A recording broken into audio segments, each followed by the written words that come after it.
sallallahu ala. Apa kabar semua jamaah? Alhamdulillah. Mudah-mudahan musibahnya segera berakhir. Kelihatan dari tatapan matanya sedang kena musibah. Tidak ada manusia yang tidak diuji Allah Subhanahu wa taala. Ahasiban nasu ayyutraku ayyaqulu amanna.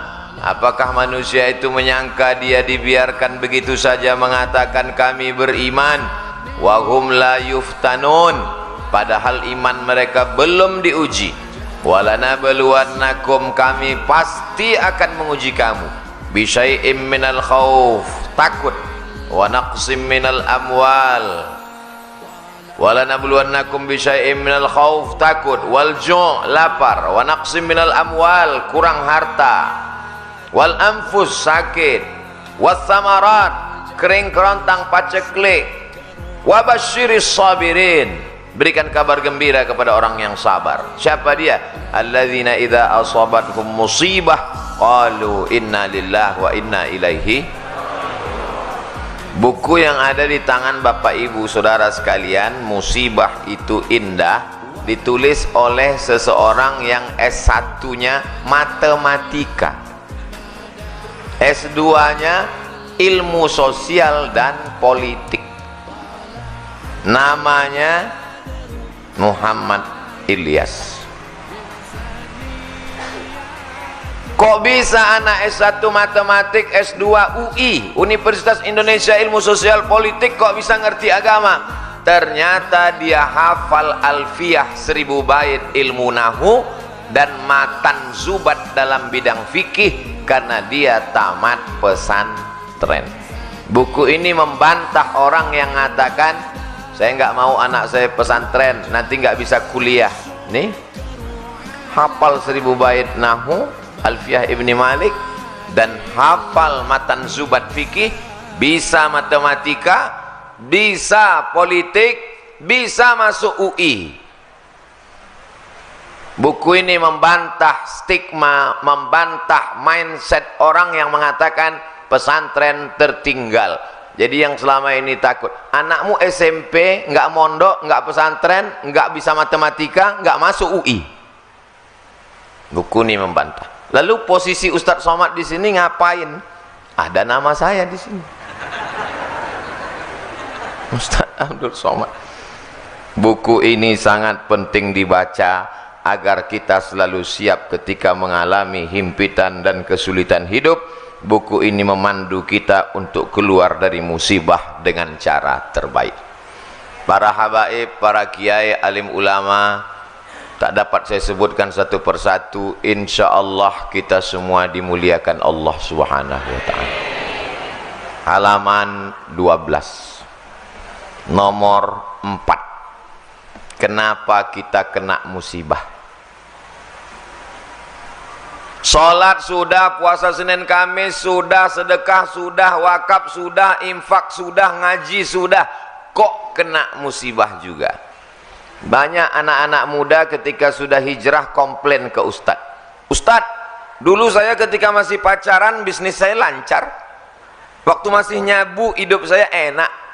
Begitu hijrah dengar pengajian Ustadz, datang ke masjid, sholat, keluar masjid sendal hilang. Pergi ke parkiran, helm kena hujan.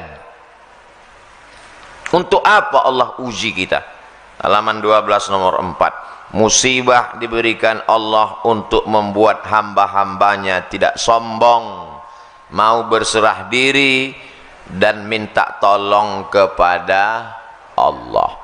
Rumah besar, mobil besar, istri, kantong besar, tabungan besar, maka dia tidak lagi ada ketergantungan kepada Allah. Allah uji. Nabi Musa alaihissalam tinggalnya di istana Fir'aun penuh. Akhirnya Allah buat skenario bagaimana supaya dia keluar dari istana Fir'aun. Ada 2 orang yang sedang kelahi, dilerai, dipisah oleh Nabi Musa, ngotot juga, ditinju Nabi Musa, mati. Kebetulan yang mati ini adalah rakyatnya Fir'aun. Ngamuk, terusir. Di saat terusir dia ingat kepada Allah. Nabi tidak pernah lupa pada Allah. Sedangkan Nabi saja pun diuji Allah. Apalagi kita yang tidak ada apa-apanya dibandingkan dengan Nabi. Nabi Ibrahim alaihissalam terusir dari kampung halamannya. Dikejar-kejar. Dia masuk ke dalam tempat ibadah kafir musyrik. Dihancurkan berhala-berhala. Mereka kejar. Dinyalakan api unggun oleh Namrus. Harriquhu, bakar dia. Api yang tabiatnya membakar, menghancurkan, merubah materi jadi debu, tak tersisa. Tapi di situ turun pertolongan Allah. Ya naru kuni bardan wasalaman ala Ibrahim. Wahai api, sejuklah engkau, selamat engkau. Di masjid ini tanpa kita baca sudah sejuk. Karena ada helikopter di atas.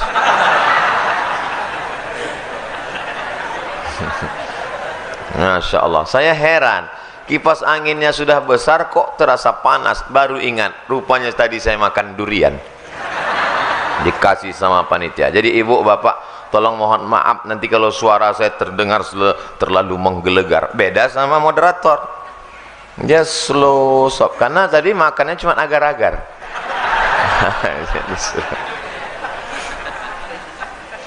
Berhadapan dengan durian itu juga bagian dari ujian. Mau dimakan takut darah tinggi, mau enggak dimakan mubazir. Akhirnya dibacakan doa Bismillahilladzi la yadurru ma'asmihi syai'un fil ardi wala fis sama wa huwas samiul alim. Nah, itu doa makan durian. Tidak ada kolesterol di masjid. Yang ada itu di rumah sakit. Ketika kita sedang diuji Allah, dunia terasa sempit. Yang dulu banyak kawan berubah menjadi lawan. Yang dulu teman cerita sekarang sudah tidak mau. Bawaannya curiga.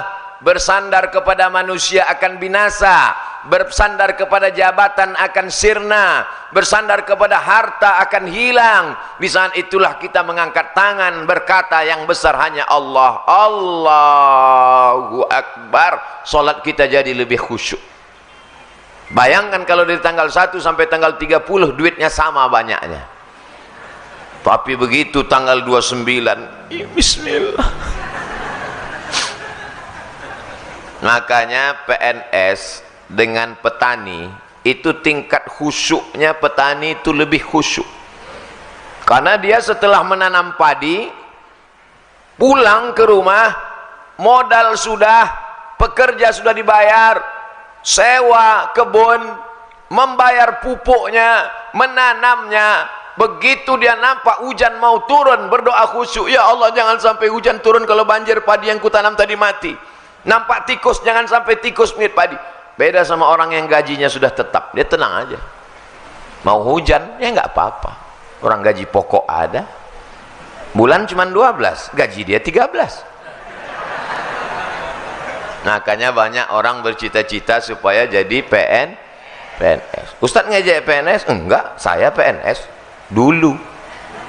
11 tahun jadi PNS. Saya cuma sekedar membayangkan beda orang yang rezekinya sudah dijamin dengan orang yang menyangka. Padahal semua rezeki kita sudah dijamin Allah Subhanahu wa taala. Wa ma min dabbatin fil ardi, tidak ada satupun makhluk yang melata berjalan di atas muka bumi ini illa 'ala Allah rizquha. Rezekinya sudah dijamin Allah Subhanahu wa ta'ala. Hanya saja datang cemas, datang ragu, datang ngeri, datang galau, sempit pikiran. Kalau mindset otak kita sempit, hati kita susah, jantung koroner datang, gula darah naik, diabetes meletus, otaknya stres, depresi, stroke ringan, semua naik, darah naik, jantung naik, otak naik. Cuman satu yang turun ke kaki, asam urat.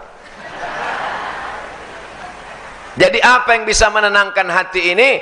Dekatkan diri kepada Allah, serahkan semuanya. Inna salati wa nusuki wa mahyaya wa mamati lillah. at-tahiyatul mubarakatus salawatut thayyibatu lillah. Assalamualaikum warahmatullahi wabarakatuh. La ilaha illallah dahu la syarikalah lahul mulku wa lahul hamdu yuhyi wa yumit wa huwa ala kulli syai'in qadir. Serahkan pada Allah. Itu difahami dengan baik. Saya sampai hari ini membaca itu tetap pelan. Tadi selesai salat. La ilaha illallah la syarikalah lahul mulku wa lahul hamdu yuhyi wa yumit wa huwa ala kulli syai'in. Karena kalau tidak digitukan dia tidak masuk ke otak kepala.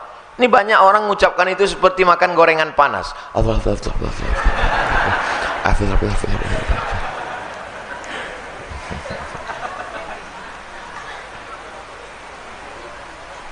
Bapak Ibu sudah makan? Alhamdulillah. Belum? Musibah. Halaman 15. Ada orang mancing ikan. Dua grup, dua kelompok. Kelompok A, kelompok B. Yang kelompok A sholat, orangnya baik, zikir, nggak dapat ikan. Yang kelompok B nggak sholat, mabuk, minum khamar, ikannya banyak. Kata yang kelompok A, Tuhan nggak adil. Kita yang sholat kok nggak dapat ikan, mereka nggak sholat. Dia lupa bahwa yang sholat diuji kesabarannya, sedangkan yang tidak sholat sedang dipermainkan dengan istidraj, bukan istidraj, diuji dengan istidraj. Pak Ustadz, dulu saya sebelum hijrah bisnis saya lancar-lancar aja. Sekarang setelah hijrah ini sulit, susah. Dulu diuji dengan harta kau tidak lulus, sekarang diuji dengan kesulitan pun kau tak lulus juga.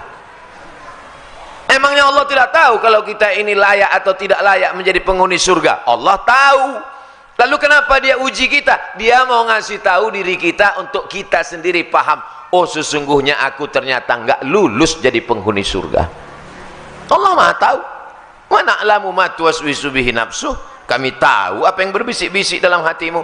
Akhirnya kelompok yang sholat tadi nggak sholat subuh. Begitu nggak sholat subuh, mancing, langsung dapat ikan dan perut ikannya dibelah, ada permata di dalam. Tuh, ternyata kalau nggak sholat dapat rezeki. Tapi ada satu yang ingat dia, Allah sedang menguji kita. Dia serta sampah permata, sampah dunia. Kenapa dia buang? Karena kita mendapatkan ini dalam keadaan kita meninggalkan perintah Allah Subhanahu wa ta'ala. Buangkan, mancing sekali lagi, sholat, taubat, mancing sekali lagi, dapat ikan yang lebih besar, permatanya lebih besar. Allah mengganti kesabaran.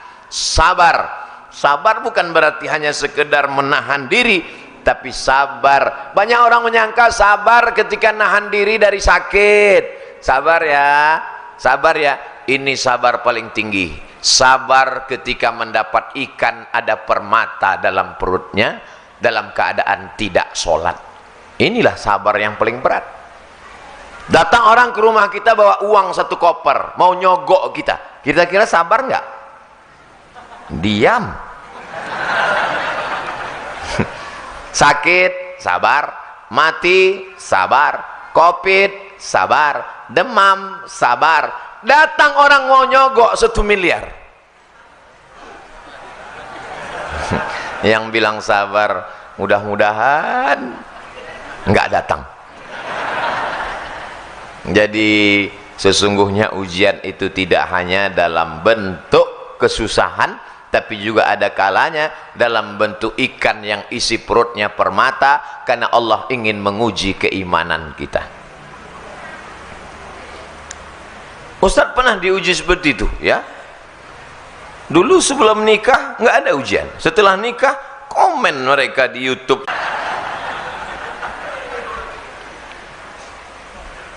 Halaman 30.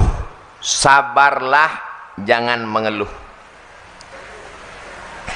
As-sabru minal iman bimanzilati ra'si minal jasad.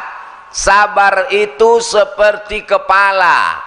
Kalau orang tidak punya kepala, maka orang tidak sabar, sama macam manusia tidak ada kepala. Bisa orang hidup tanpa kepala? Makanya kalau memancung orang, kenal orang karena ada kepalanya. Abdul Somad jamaah bisa kenal karena ada kepala. Kalau badan banyak yang macam ini bentuknya, tapi kepala.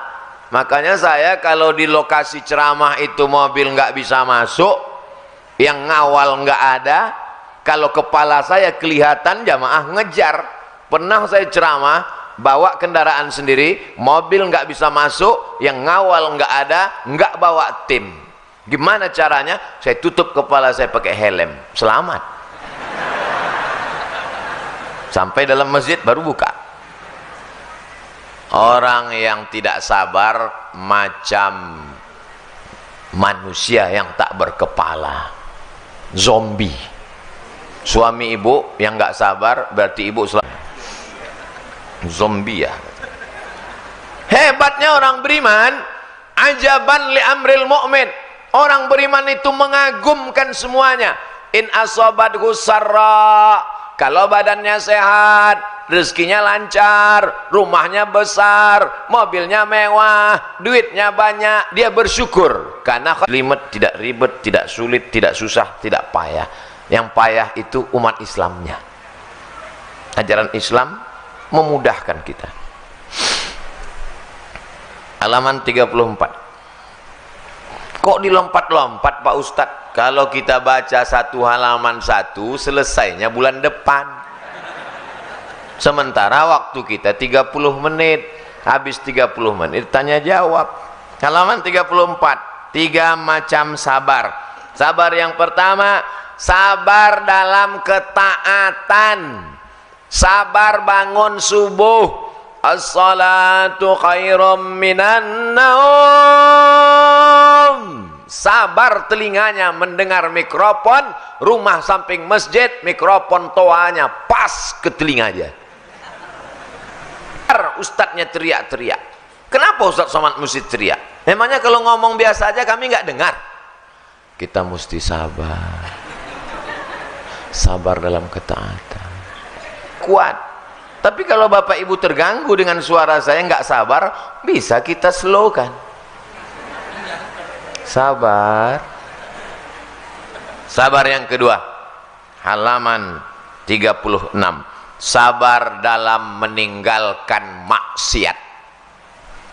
Pacarnya cantik, lebih putih, lebih tinggi, lebih semuanya, lebih kaya, tapi dia sabar untuk memutuskannya walaupun dia dikejar-kejar cewek cantik. Mudah-mudahan anak muda yang pacaran putus semua. Pucat. Putus siang ini, maghrib dipinang dengan bismillah. So sweet. Sabar dalam ketaatan. Banyak orang bisa, tapi sabar dalam meninggalkan maksiat berat. Saya pernah jenguk orang sakit di rumah sakit, pegawai kantor gubernur Pemprov, pemerintahan provinsi. Ustadz dari mana? Dari ruang ICU.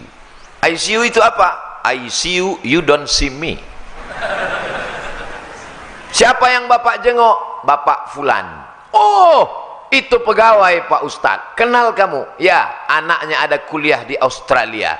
Dia pimpinan proyek. Dulu ketika perusahaan-perusahaan mau ngajukan dapat proyek, kami datang ke rumahnya bawa duit 1 koper. Bapak, kami tahu Bapak anaknya kuliah di Australia, perlu uang banyak. Nih, apa jawab dia? Saya tidak mau kasih anak saya uang haram. Orang ingat, tapi spesies manusia ini sudah seperti dinosaurus, hampir punah. Sabar menolak maksiat. Mudah-mudahan anak cucu kita orang yang sabar menolak maksiat. Datang orang cantik, punya kekuasaan, mengajaknya berzina, ditarik bajunya, sobek robek dari belakang. Dia berkata, inni akhafullah, aku takut kepada Allah. Siapa dia? Yusuf alaihi salam. Inilah sabar yang paling tinggi, sabar dalam menolak perbuatan maksiat. Ustadz ngomong gitu kan karena nggak ada kesempatan. Ustadz mau korupsi apa? Siapa yang mau datang bawa uang 1 koper? Siapa yang mau nyogok pakai mobil mewah? Siapa yang mau memberikan jabatan? Nggak ada. Jadi yang paling berat ujiannya itu adalah orang yang memang mengalami. Tapi biasanya kalau kita ngaji itu ujiannya cepat. Mudah-mudahan Bapak segera diuji 1 miliar habis ini. Berat. Na'udzubillah. Kalaupun kau berikan juga ujian, kuatkan hati kami ya Allah.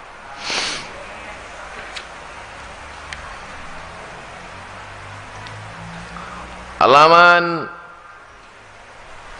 55. Zadul Ma'ad. Kalbu, bukan kalbu. Yang betul itu pakai Q. Tolong coret K-nya ganti Q. Ki. Kolbu. Karena kalbu artinya anjing. Kolbu. Kolbu yang dirundung kesedihan dan kesusahan, berada dalam penjara neraka jahanam.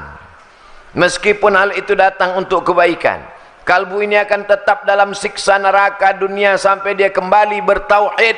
Hati itu susah, hati itu risau, hati itu gundah gulana, hati itu galau, hati tidak bisa ditenangkan dengan narkoba, hati tidak bisa ditenangkan dengan khamar, minum-minuman keras, hati tidak bisa ditenangkan dengan zina, hati hanya bisa ditenangkan dengan zikir la ilaha illallah. Solawat juga bisa, tasbih, tahmid, takbir juga bisa. Solawat nariyah bisa Pak Ustadz? Bisa. Tapi katanya solawat nariyah itu syirik Pak Ustadz, mengandungkan kemusyrikan. Kata siapa? Bukunya sudah ada. Solawat nariyah lengkap dengan sanadnya dari penulisnya sampai ke Imam At-Tazi. Saya baru dapat bukunya. Mana buku saya tadi? Hilang buku saya. Cepat betul hilangnya. Ustadz Endri, mana buku saya tadi? Udah dibawa ke mobil? Lama lagi kita pulang. Penulis solawat nariyah S3 dari Maroko, Maulana Dr. Alfian. Masya Allah, saya mengambil ijazah solawat nariyah dari beliau. Jazakumullah khairan, barakallahu fiqh. Solawat menenangkan hati, banyak berzikir mengingat Allah. Saya sudah lama kenal beliau melalui medsos, WhatsApp, baru ketemu hari ini. Bukunya sudah saya baca, ijazahnya baru diambil tadi. Mudah-mudahan barokah insyaallah, amin. Kalbu itu tidak memiliki jalan untuk lepas dari kesedihan dan kesusahan yang menyiksa, menyakitkan, membinasakan. Salah satu jalannya mahabbah, cinta kepada Allah Subhanahu. Banyak manusia di zaman modern ini galau, susah, PPKM, usaha payah, Covid. Tapi satu-satunya jalan, alhamdulillah, masjid kita tidak kosong dari kegiatan. Maulid tetap ada, kajian bersama Babe Haikal ada, pengajian-pengajian dengan para asatiz ada. Bayangan saya tadi bedah buku dalam masjid, pesertanya 3 baris. Tiba-tiba saya lihat, Masya Allah, perempuan semua. Solawat nariyah Dr. Haji Alfian Iqbal Zahasfan SSI LCMA. Ini kalau dibuat kartu nama sepanjang amplop. Ajaztuka, aku ijazahkan kepadamu Abdul Somad dengan zikir solawat nariyah lengkap.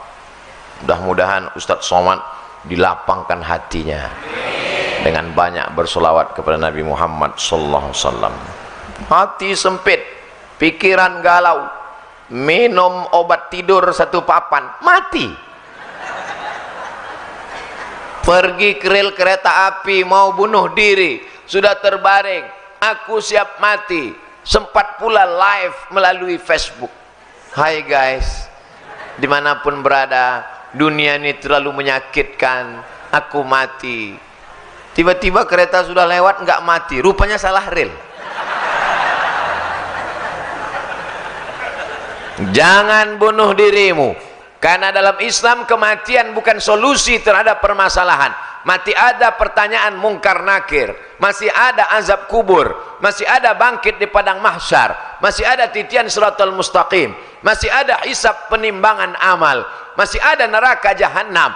Satu-satunya jalan adalah taubat, bukan tauco. Ustaz kok tiba-tiba ingat toco? Tadi di bawah makan dikasih toco udang. Ternyata toco udang ini dimasakkan oleh seorang ibu-ibu yang dulu hanya memasakkan toco udang kalau yang ceramah di sini Ustadz Tengku Zulkarnain.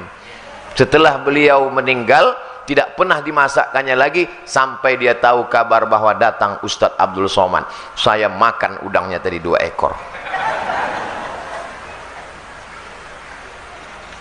Halaman 56. Bagaimana cara menghilangkan kesedihan? 1. Menghadirkan Allah dalam hati. Allah tidak punya rupa. Kalau kau pejamkan matamu nampak hitam, merah, bulat, petak, lonjong, betul cacing. Allah tidak seperti itu. Walam yakul lahu kufuwan ahad. Allah bisa kau rasakan keagungannya. Allah bisa kau rasakan ketenangan dalam hatimu. Berzikir la ilaha illallah, mulut menyebut, hati mengingat, pikiran fokus. Banyak juga orang mulutnya nyebut aja tasbih,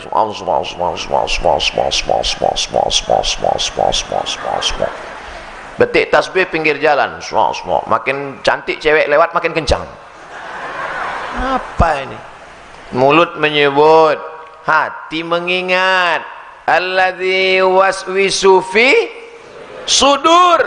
Setan berbisiknya bukan di telinga, setan berbisiknya di dada. Bagian mana? Sebelah kiri, jantung berdegup, berdetak. Terserah mau zikirnya la ilaha illallah, mau zikirnya Allah Allah, mau zikirnya subhanallah, mau zikirnya alhamdulillah, mau zikirnya Allahu akbar, terserah.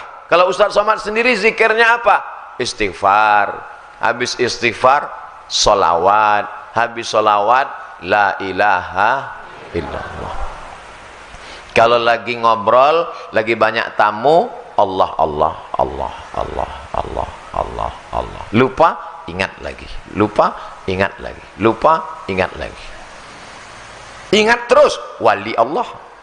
Ustadz, wali murid. Pertama, hadirkan Allah dengan zikir. Yang kedua, halaman 57, yakini bahwa ini adalah takdir. Motornya sudah diparkir di samping masjid, kuncinya 3, kunci stang, kunci ban belakang, kunci ban depan, pakai rantai besi, diikatkan ke pohon pinang. Begitu keluar masjid, pohonnya hilang sekalian. Takdir. Kalau tetap berkata-kata dalam hati, andai tadi nggak ikut pengajian, andai tadi aku nggak pergi, andai tadi aku keluar, andai tadi aku kontrol, andai, maka kata-kata kalau pintu setan masuk. Anaknya sudah dibawa ke rumah sakit, sudah makan herbal, sudah habbas sauda, sudah minum madu, sudah diruqyah, sudah diobati, mati juga. Takdir. Serahkan sama Allah. Jangan berkalau-kalau. Kalau dulu dibawa ke dukun, kalau dulu ketahuan santetnya siapa, kalau dulu dipotongkan kambing hitam, ayam hitam, sapi hitam, kerbau hitam. La haula, kata-kata la haula wala quwata illa billah, dan keyakinan takdir setelah terjadi dan setelah ikhtiar dan usaha. Jangan nggak ada usaha. Ini nggak ada usaha, cengengesan, kunci motor dibiarkan situ, habis itu ngobrol nggak tentu arah, tiba-tiba hilang. Pas ditanya, kenapa motormu hilang? Takdir. Itu bukan takdir, bodoh. Halaman 58. Tanamkan keyakinan bahwa Allah tengah menyusun rencana yang lebih baik dan lebih indah. Ada Allah yang mengatur kehidupan. Kau bukan berjalan sendirian di atas alam semesta. Ada Dia yang mengatur hidupmu. Siapa Dia? Allah. Adakah Tuhan selain Dia? La ilaha illa huwa.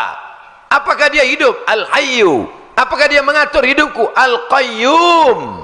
Mesti yakinkan dalam hati, ini takdir, aku hidup dalam rencana Allah. Rencana Allah lebih cantik, lebih indah, lebih baik. Husnuzon kepada, kalau kita tidak husnuzon kepada Allah, stres, depresi, tengah malam datang setan berbisik, itu minum ada jus, ternyata racun nyamuk, racun tikus.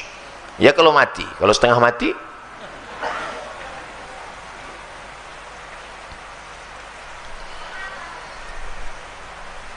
Halaman 74. Membuka gerbang rahmat Allah. Kita ini masuk surga bukan karena sholat kita, masuk surga bukan karena puasa kita, masuk surga bukan karena zikir kita. Kita masuk surga karena rahmat Allah. Tapi jangan dibalik. Ini anak-anak muda jangan dibalik. Besok ibunya bangunkan, tong sholat subuh. Kita masuk surga bukan karena sholat kita. Saya nggak mau dibalik kajian saya. Kita sholat karena ingin mengundang rahmat Allah. La yudkhilal jannata ahadakum amaluhu. Amalmu tidak membuatmu masuk surga. Lalu yang membuat kita masuk surga itu apa? Illa ayyataghammadani Allahu birahmatih. Masuk surga karena rahmat Allah. Apa saja yang membuat rahmat Allah itu turun? 1, halaman 74. Berbuat ihsan. Dalilnya, inna rahmatallah, rahmat Allah qaribun, dekat, minal muhsinin, dekat kepada orang yang berbuat ihsan. Ihsan itu apa Pak Ustadz? Ada teman pulang umroh ngasih air zam-zam 1 botol, mereknya Moya. Anda mau minum, belilah Moya, bangkitkan ekonomi umat. Udah potong, nanti saya upload ke Instagram. Ini produk jamaah. Ada tetangga pulang umroh dikasihnya kita air zam-zam 1 botol. Lalu kemudian kita pergi umroh, kita balas kebaikan dia, kita balas dengan yang sama 1 botol juga, belum ihsan. Yang ihsan itu apa? Dia pulang dia bawa 1 botol, pas kita pulang kita balas 1 drigen. Itu baru ihsan. Yang bisa ihsan itu siapa? Allah. Dan kita berusaha untuk beradab dengan adab Allah subhanahu wa ta'ala. Saya dikasih buku, kemudian saya balas dengan buku juga, belum ihsan. Kenapa? Buku saya tipis, maka saya mesti balas dengan buku yang lebih banyak dan lebih tebal. Doakan supaya saya jadi ihsan. Saya tetap Abdul Somad, bukan ihsan. Halaman 75. Apa yang membuat rahmat Allah turun? Fa ammal ladzina amanu billah, orang yang beriman kepada Allah, wa'tasamu bihi, berpegang teguh dengan Allah, fasayudkhiluhum fi rahmatim min, dia akan dimasukkan Allah ke dalam rahmatnya. Beriman dan berpegang teguh. Banyak orang beriman tapi tak berpegang teguh. Imannya iman pegang bara, rasa panas lepaskan, udah agak hilang imannya, iman sambal belacan, sambal terasi, terasa pedas minum es, terasa rindu makan lagi. 3, sabar ditimpa musibah. ulaika alaihim salawatum min rabbihim wa rahmah.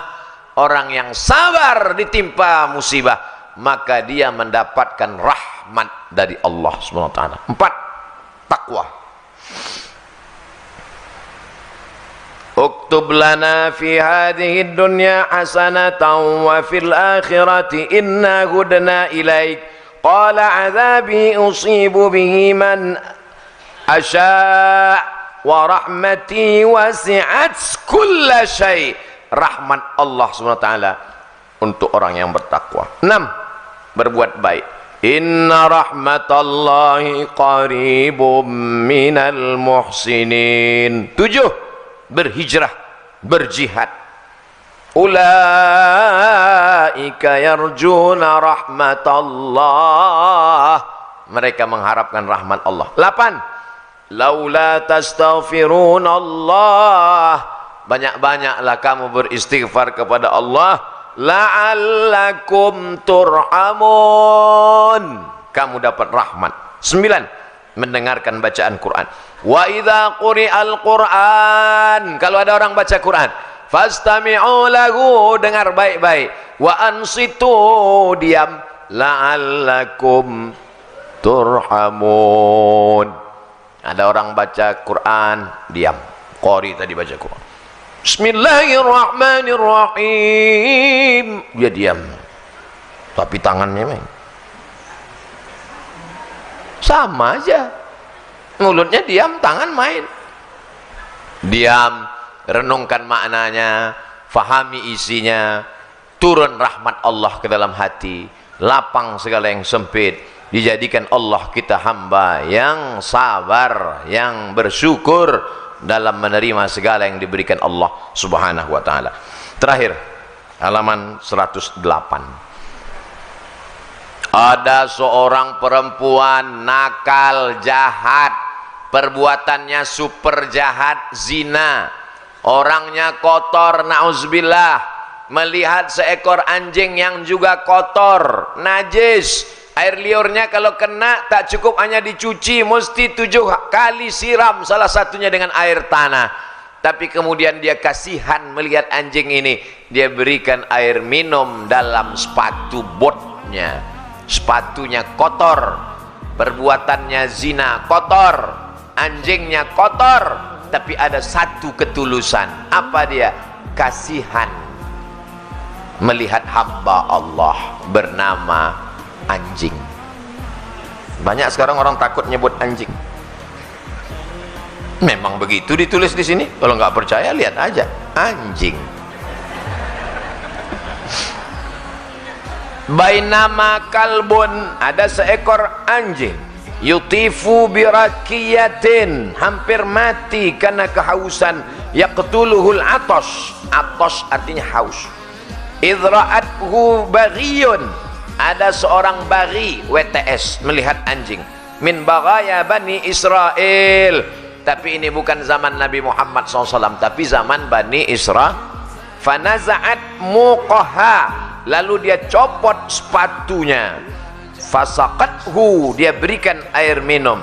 Faghufira laha, Allah ampunkan dosanya, turun rahmat Allah, karena ada rasa iba, kasih sayang dalam hati. Tapi jangan gara-gara bahas ini pulang dari sini semuanya beli anjing. Ini ceritanya bukan nyuruh miara anjing, karena ini ceritanya zaman Bani Israel, tapi tujuannya supaya kita ada rasa kasih sholat tahajud rajin, sholat duha nggak tinggal, pengajian ikut, tapi gaji tukang masak dibayar 3 bulan sekali, meneteskan air mata. Securitymu, driver supirmu, babysittermu teraniaya, zalim, jauh dari rahmat Allah. Hatimu akan sempit. Kalaupun kau hidup senang, hanya istidraj, bukan pertolongan Allah dari Subhanahu wa ta'ala. Allah Subhanahu wa ta'ala. Itulah sebagai pengantar dialog kita dalam 30 menit. Jangan kemana-mana, nantikan setelah pesan berikut ini.